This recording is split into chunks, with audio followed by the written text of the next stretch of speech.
Hi, welcome to P.E.E.R.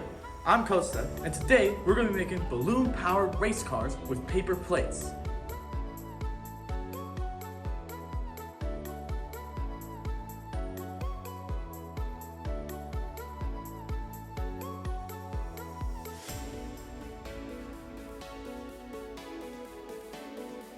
So, first step in building a balloon race car, just grab your paper plate and fold it into a teardrop shape. Once it's in the shape, just grab a piece of tape just to make sure it stays in place.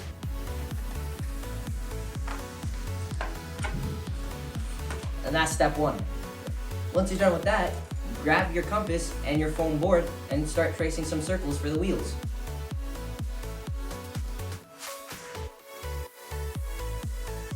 Once you're done cutting, grab your barbecue skewers and your straws and tape the straws on the back of your paper plate.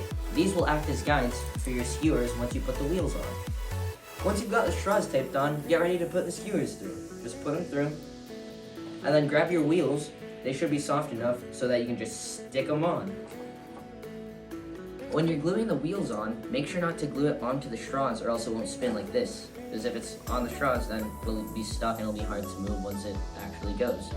So once you got the wheels on and everything, grab your straws and your balloon and put the straws into the balloon so we can blow it up later. Once you're done taping the balloon on, get it through the front of the car and try to get it to stick out the other end. Once you're done with the car, it should look like this.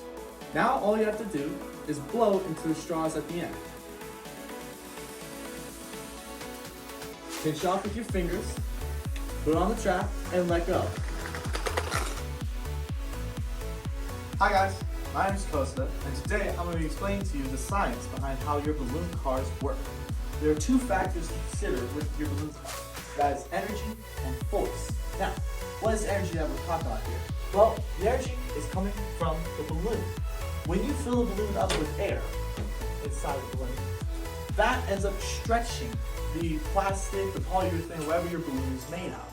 That stretch puts inward pressure on that air. That inward pressure is elastic potential energy. The elasticity is coming from the stretching of the balloon. Now, when you release the straw, all of that air gushes out and it's turned into kinetic energy. You go from potential to kinetic energy. That's how almost everything in your daily life works. From your car, plane, all sorts of things. Now, how does this translate into the force part of your car? Well, from energy, you end up getting a force. And a force is anything that pushes an object forward.